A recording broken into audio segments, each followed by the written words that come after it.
A butt kicking for the ages. Auburn hit Ole Miss with a 30-piece in Neville.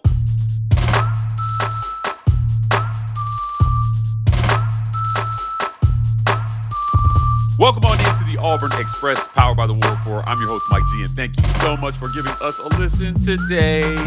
Jacob Goins, from host of On the Line Sports Talk 106.7. Jacob, you and I were in the house last night in Auburn for what was the best shooting performance we have seen from the Auburn Tigers all year long. They hit 70% from the field at one point in this game, ended the half at 60% shooting, came out 5 of 6 after the half, on fire, never let the foot off the gas. I want to be clear. Here. Ole Miss shot well from the field. They had a really good game shooting in the post game. We listened to Chris Beard say, if you had shown me the stats, I would have told you that we would have at least had a chance at the end of the game. What they got was a 30-point butt whooping. This was a dominant performance, probably the most dominant performance we've seen in this conference so far this year.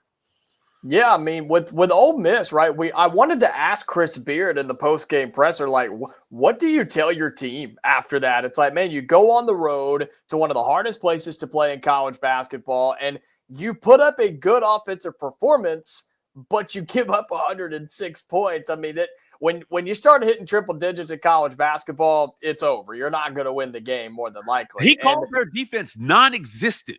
Now, he said Ole Miss was non-existent on defense, talking about his own team. And it's like, ooh, like, you're not supposed – I'm not saying you're not supposed to say it. You're just not supposed to hear it. You know what I mean? Right. Like, that's not what you want to hear if you're a player or a fan of a specific team. And look, man, when Auburn gets on a run like that, they can't put up 100 points consistently, but Auburn can put up 85 to 90 consistently when they're averaging. And against a defense like Ole Miss, which can be good at times, but also can be beatable at times. Auburn at home, this was so good, Mike, because there was, going into this game against Ole Miss, Auburn had been shooting more than 10% better from behind the arc away from Neville Arena this season, which is crazy to think about. But they came in and just handle business inside their own gym. All the fans were there. It was an early tip on a Wednesday. It filled in quite nicely, and Auburn put on a heck of a show. And has Johni Broome locked up Player of the Year yet? I mean, was the Ole Miss game enough? Can we go ahead and put a bow on that situation? Right. I mean, the most effortless performance you're ever going to see, and yet we'd rather show highlights of Cooper Flagg versus Virginia School of Technology Community College. Give me a break, man. Johni's the Player of the Year, and it's not even close. Yeah, I think who he's doing this against has to be factored in. Yes. Right. I think it's probably the most relevant talking point in this discussion when you talk about what he did versus Ole Miss last night. It was a phenomenal performance for Johni Broome. 24 points, came up 1 rebound short of a double-double. When asked after the game, he said, look, man, all glory to God, for the opportunity to be in this position and to have this platform. He was 10 of 12 from the free throw line. Auburn's free throw shooting was definitely a storyline in this one, especially early. Now, they missed a few down the stretch, but what they did was they did not let free throw shooting or poor free throw shooting give Ole Miss hope. Free throw shooting up until the last 5 minutes kept Ole Miss at a comfortable distance until they could grow that lead, Jacob. So it was interesting to see both teams shot fairly well from the free throw line, for most of the game. It wasn't until the end of the game that Ole Miss started missing free throws either. But look, 47% shooting, 24-51 from the field. That gets it done most nights for most teams in this conference. Just not against Auburn. Auburn was 34-57 from the field, 60%. But probably more notably, 11 of 21 from 3 last night. Yeah. This was a dominant long-range shooting performance. And it's those things, man, that it's going to make this team so hard to beat in 6 games in a row in the NCAA tournament. Now, it's going to be against 6 completely different teams, but people and opponents you've probably never played before. But if Auburn can shoot anywhere near that from behind the arc, they're really tough to beat because we know this team wants to go inside first. They want to play through Johni Broome and Cheney Johnson in the lane and then work the outside shots with guys like Chad Baker-Mazara and Miles Kelly and Denver Jones and Tahad Pettiford, right? That's what Auburn wants to do, is go inside out. But you mentioned the free throw shooting, and a lot of fans would look at it and say, well, Auburn won by 30. Who cares about the free throws? They would have won by 15 or whatever anyway. It doesn't really matter. Well, not necessarily, because free throws win games in March. And so this team, whether you foul Miles Kelly, Tahad Pettiford, Denver Jones, Chad Baker-Mazara, who are all 85 plus free throw shooters, and then Johni Broome, who is consistently 6 or 7 for 10 right now, that's strong. There's nothing you can do, not to mention Cheney Johnson as well. There's nothing you can do about that. And if Auburn finds themselves in a tight game, which they will at some point in the NCAA tournament, you trust them to go and win the game. And you and I have had this conversation before, Mike, about that's the difference in this Auburn team versus previous Auburn teams. I trust this team to go and win the game, whereas previous Auburn teams, as much as we loved them, you were worried about them losing. Yeah, and that's the biggest difference. In the last 2 minutes, you were worried about whether they could find the shot. Now they have so many guys who can hit that shot or make the play. Going back to free throw shooting, though, here's one thing I think that a lot of people forget about is there's a causality to making and missing free throws. When you give a team hope and they can smell themselves getting closer, it changes the way they play the game. And if you're Auburn and you miss those free throws, you maybe give Ole Miss hope as that scoreboard starts to get closer and those shots start to fall. And, there's no way to measure this or prove this, but I believe it. I believe that going free throw for free throw with Ole Miss, I think Auburn hit 11 straight before they missed their first free throw. It really helps the flow of the game if you're Auburn, because they were shooting over 50% for a lot of this game. It was only a 10-point lead at halftime, Jacob, and they were up almost 20 at one point. You come out after the half and you're 5 of 6 from the field, but you continue to hit free throw after free throw after free throw. As a matter of fact, I think Tahad Pettiford was the first to miss the free throw right at the end of the first half, and Chad Baker missed a couple very uncharacteristically. But this was just, there's nothing to nitpick when you look at this stat sheet. Before we move on, the other thing I want to talk about is the bench. Auburn has the deepest bench in the country. It continues to be their best asset. 5 players in double figures yesterday.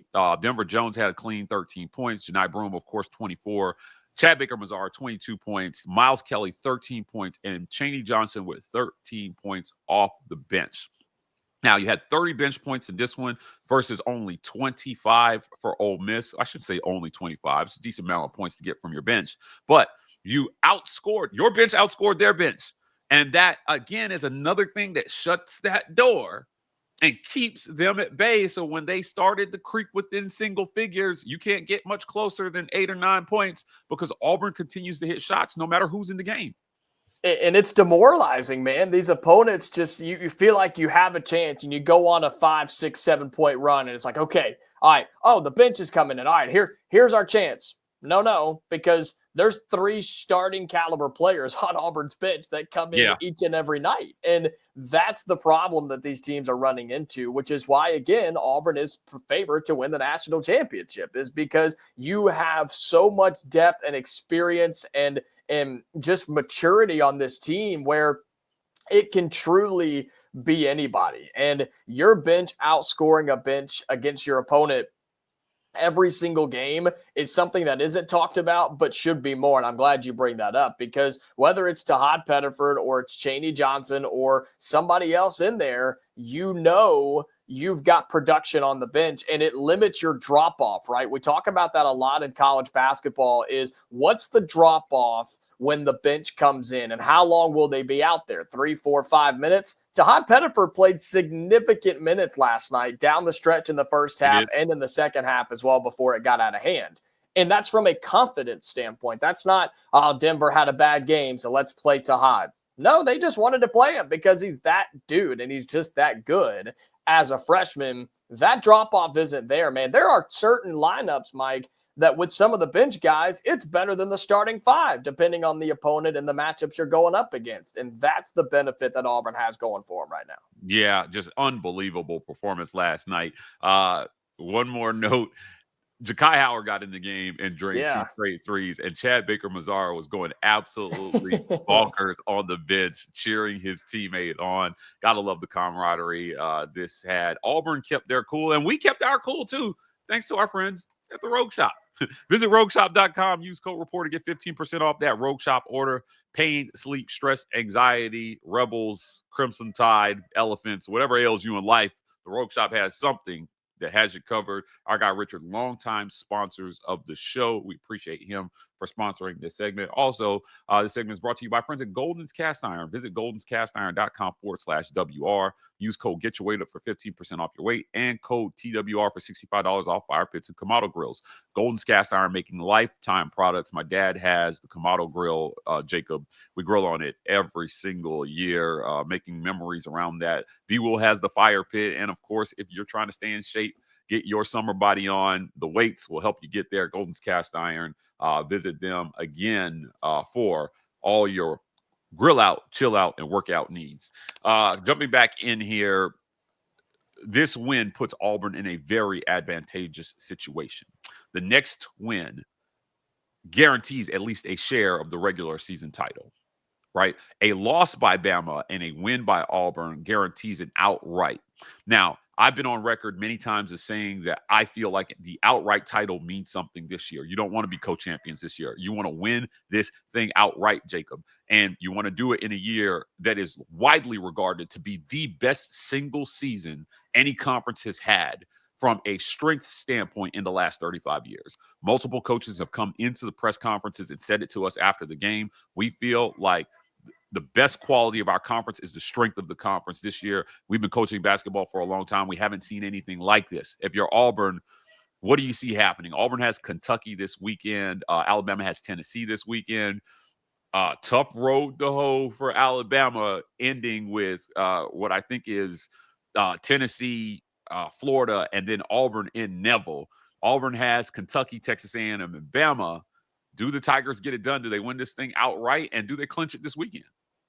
I think Auburn will get it outright. This weekend is tough because, look, Auburn hasn't won in Lexington since the 80s. And it's been a long, long time. And they're very aware of it, right? This has been talked about since Bruce Pearl got to Auburn is, could he be the one to break the curse? And he was even asked about it last night in the post-game press conference, and he gave a lot of credit to how good Kentucky has been historically, but a lot of people feel that this may be the best shot Auburn has to break it with how good this team is. But don't be fooled, man. Kentucky is one of the best offensive teams in college basketball. Yes, they had to escape against Oklahoma, but a win on the road in the SEC means so much more. And so this is going to be a tough game. Saturday afternoon, 12 o'clock on ABC. Everybody in the country is going to be watching Auburn and Kentucky do at it. And look, it's hard for me to sit here and confidently say that Auburn beats Kentucky this weekend.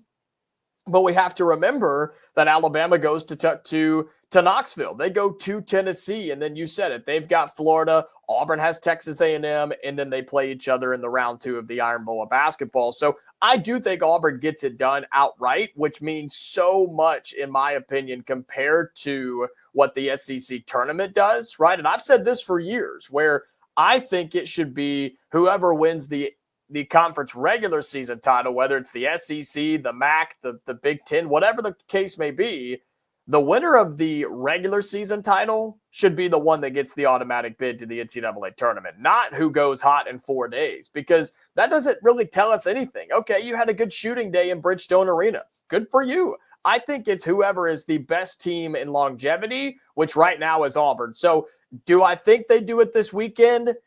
I don't think so, Mike. I think Auburn may run into something on Saturday. I hope not, but I think it would be tough to do it this weekend. But I do think Auburn will be your outright SEC champions. Yeah, I mean, at the end of the day, I agree with you. I think the regular season title should mean more. It should be about your whole body of work and not some run you went on at the end. Right. Also, what I hate about the automatic qualifiers from the conference tournament championships is that somebody who fought their way, to the bubble in the regular season, winning games that they needed to win to get there, usually gets bumped out when a automatic qualifier qualifies that wouldn't have made the tournament otherwise. I don't think that team is more deserving than that team that's already sitting on the bubble. That's just me. The NCAA has shown us year after year that they don't care what happens in these conference tournaments, Jacob. Not at all. They don't. It does not. What you are what your regular season says you are as it pertains to tournament seeding. So if you're Auburn, you want that outright title because that's ultimately what's going to get you the number 1 overall seed. Winning the conference here. I don't think Auburn has to win a single game in the SEC tournament to solidify that number 1 seed. If they win the SEC outright, it shouldn't matter what happens there. So looking at it, I think they get it done this weekend. I think this team is different. I think that you can throw out trends and the record books and everything with this team because this is literally something we haven't seen before. Now, Auburn's made it to number 1 before recently, but this team is way better than that team was. I want to be clear. This team is much better. They've got a much deeper bench. They got way more scores. It's not Jabari and Walker or bust. Yeah. It's just not. You have 7 or 8 guys you can go to. And on the road in a place like Lexington, that's going to benefit Auburn. I'm just concerned with Kentucky looking for that last big win, right? This is their last big one on the schedule, and it's at home, right? This would be the biggest win, of course, in the young Mark Pope era, who they have great wins already. Don't get me wrong, but a chance for them to light it up against the number 1 team in the country. Auburn better be ready to play defensively, which we know it travels. That's the great thing about this team. I'm afraid that Kentucky gets hot, man. And who guards Kobe Bryant? That dude is the best shooter in the country. How can Auburn just slow down Kentucky? I'm not saying stop them, just slow them down on the road. It's going to be a lot of fun, I think, though. Put his ass in the Denver Jones torture chamber. Jacob Goins. Yes. You gotta do it. So, yeah, I do. I think it will be a task. I think just about every game in the SEC has been a task. Ask the rest of the conference. Those games that Auburn is winning, others are losing. And so you've just got to believe in the makeup of this team. Bruce Pearl has got something working this year. He found himself in the advantageous situation of having so many good players come back and having a senior-laden team. There was a joke going around social media about senior citizens and all this crap. The team that Auburn lost to the last season they were number 1, that Miami team, they were a bunch of senior citizens. As a matter of fact, it's the senior citizens that are winning it. Why are we making fun of it? My guy Pablo Escobar on Twitter said this. He said, look, Alabama has 4 starters older than Johni Broome. Why is this a narrative? Right. I mean, and the graphic that was posted, I think it was Yahoo that said that Auburn was like just 1 year younger than the Oklahoma City Thunder starting roster in the NBA. And it's like, okay, first of all, that's an entire year. And second of all, there are 25 older teams in college basketball than Auburn. So why are we picking on them? Why is it that Auburn gets the flack when you're winning and you're the number 1 team, when there are other teams older than you, but nobody's better than you? And I guess that's what comes with being the best team in the country, Mike. They got to find something to come after you for.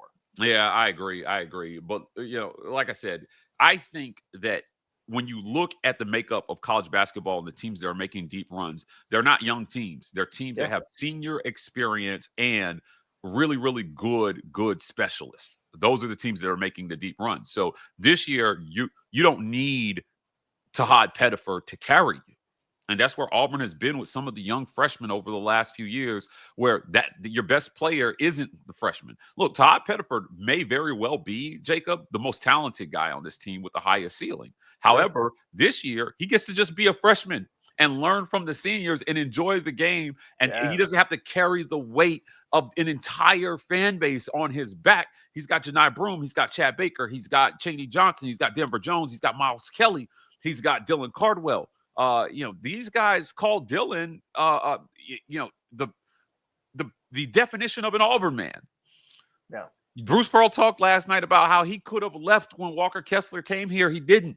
He stuck with it, and his teammates are so happy to see this team is behind each other. I think they've got the I think they've got the tangibles and the intangibles this year. So I agree. I don't see it changing. I think that if we were going to see them fall off, we would have seen it already. And that's why they're about to go into their 8th week straight as number 1 in the country. An incredible run. Great conversation with my good friend Jacob Goins, host of On the Line Sports Talk 106.7. Jacob, before we get out of here, tell people where they can find you.